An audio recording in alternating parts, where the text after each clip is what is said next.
Nasaan yung kaklase mo? Hindi, yung isa pa. Hello.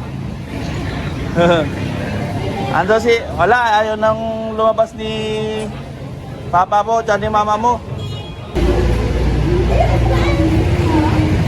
Ito oh. Kumusta na? Diba, nilate namin, di mo makilala, nilate namin. Wala na.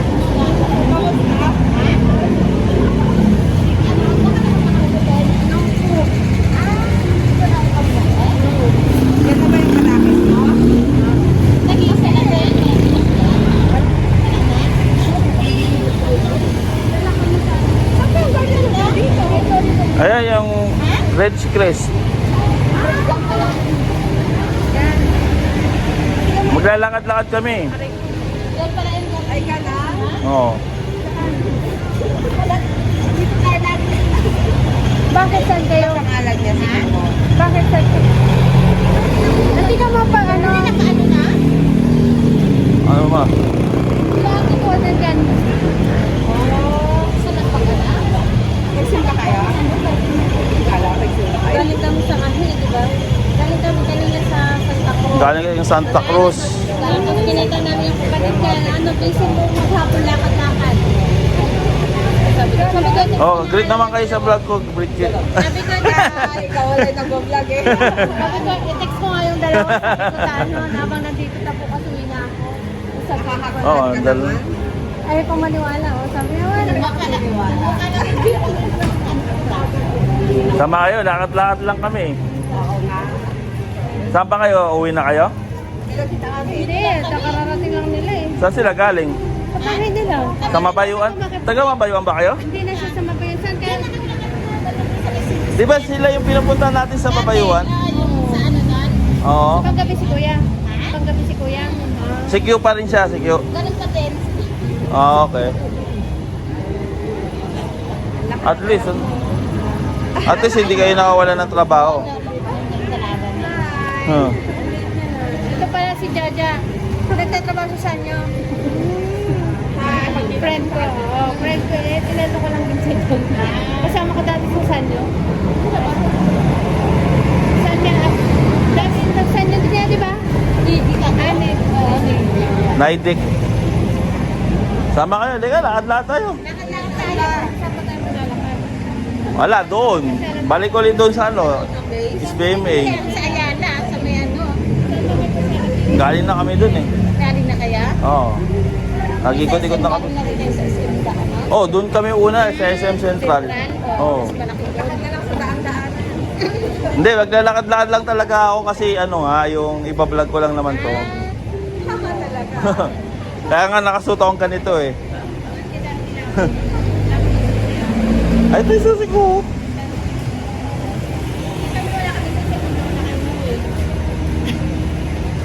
Diyan lang pala. Kung maghiwalay-walay tayo.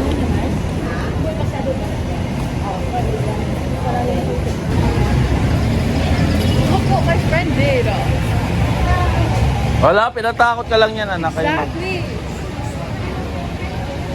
Kung meron lang sayang night market, alam ko kasi September meron na yun eh. Pero nung sa ano wala. Malungkot na. Ayun pa naman yung pinaka ano namin, yung Sayang hindi niya makabutan kasi yung ano yung Mardi Gras. Yun. 25 daw, Mardi Gras. Oo. Kasi nga Maaga naman, di ba dati ano? katapusan. Kasi may election ko yan ng 30 kaya may bawal ng mga alcohol, di ba? Doon din tayo pupunta. Kung mapahiwalay man tayo, siguro nasa loob tayo sa PMA. Wala kami dyan.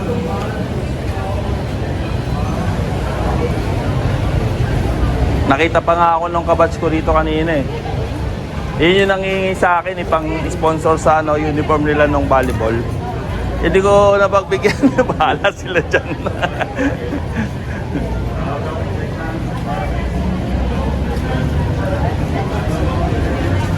Isa pa lang ba anak nyo? Wala, balak sana namin pumasok ulit sa SM. Baka ako, ano, hindi ako payagan kasi may camera nga ako. Ha? Pwede? Pwede? O, di pumunta kayo dyan. Hindi, doon din lang punta namin eh. Mamaya na lang, hanggang alas 9 lang to. Maaga pa naman, di ba? No, it's 8 na. Papasok pa ba tayo dyan sa SM Neslen? O, halika na, lakad na tayo. Hindi mo sinama yung anak mo, Ja. Malapit ka lang yata dito eh. Walking distance ka ba? Hindi rin. Ha? 14 months lang, pero yung ano mo lang sa Malinaya, sa Candelaria. Nasa Candelaria. Anong work mo doon? Welder. Welder. Isa lang talaga yung anak mo, ha? Matipid si Lynn eh. Oo nga, dapat sinundan may lalaki sana. Eh, sinusundan ko eh. Ayaw masundan eh. Ano man? Kala ko hanggang alas 11 sila. Bilang lang niya si Melay. Hindi ayaw nyo talaga magkanin? Kanin, ayaw nyo?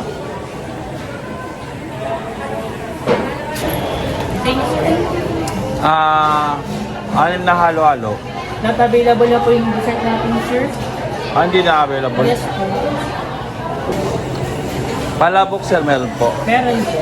3 palabok with drinks. 4 or Sprite, sir. Anong drinks nyo? Coke, Sprite. Sprite 3. Ano pa po? Yung 6 pieces na empanada. Ano pa po? Tsaka 3. Oo, 3. Tsaka 3 bottled water na lang. Yun lang. 658. Repeat order ko lang, sir. 3 palabok with drinks, 3 Sprite, 6 na empanada, at 3 bottled water. Empanada. Chicken empanada. Nung umalis kami ito, nasa ano lang yan eh. Parang mga 50-60 lang na. Yung mga presyo nila dati. 80, mga ganun. Ganun din, mahal din sa Canada, mahal din. Nagugulat niya yung anak ko, mas mura nga daw dito eh. Oo, sa totoo lang, mas mura dito.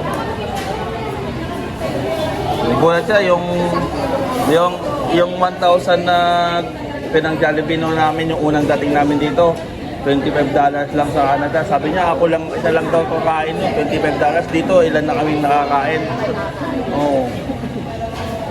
Isa kaya sabi niya, mas mura nga daw dito. Hindi, kasi triple naman yung ano naman doon, presyo.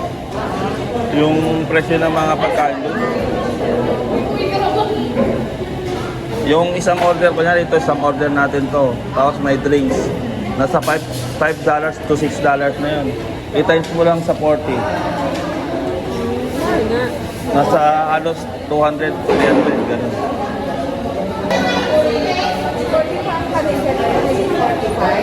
Hindi, 42 lang, 42. 42 lang ang palitan.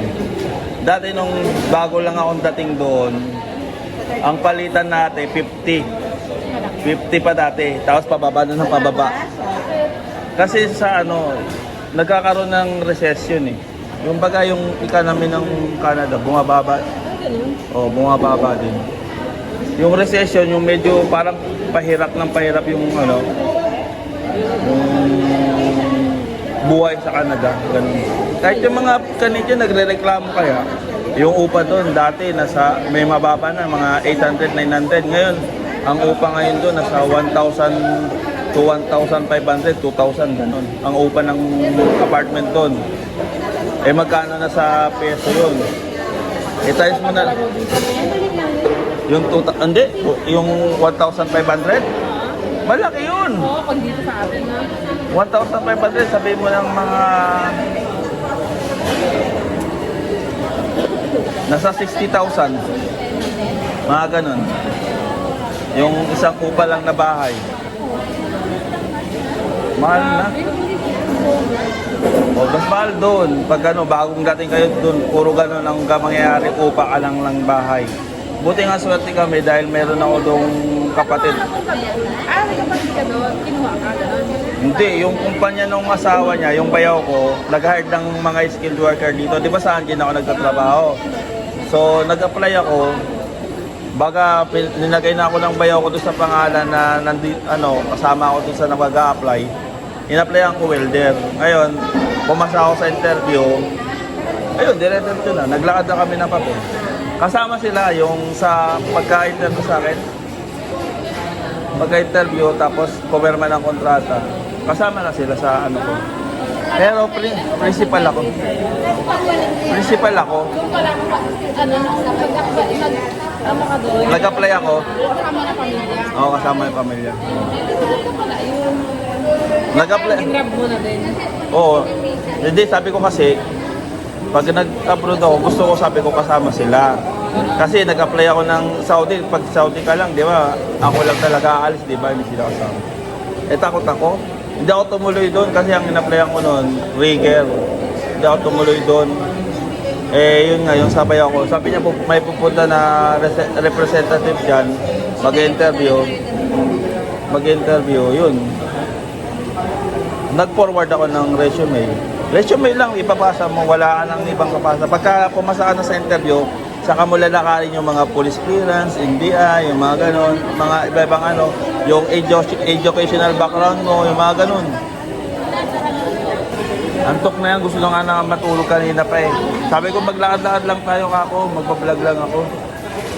Ay, matagal dyan, no, yung mag-endorse ka ng ano, yung kinita sa maghapon, no? 1, 2, 3. Okay.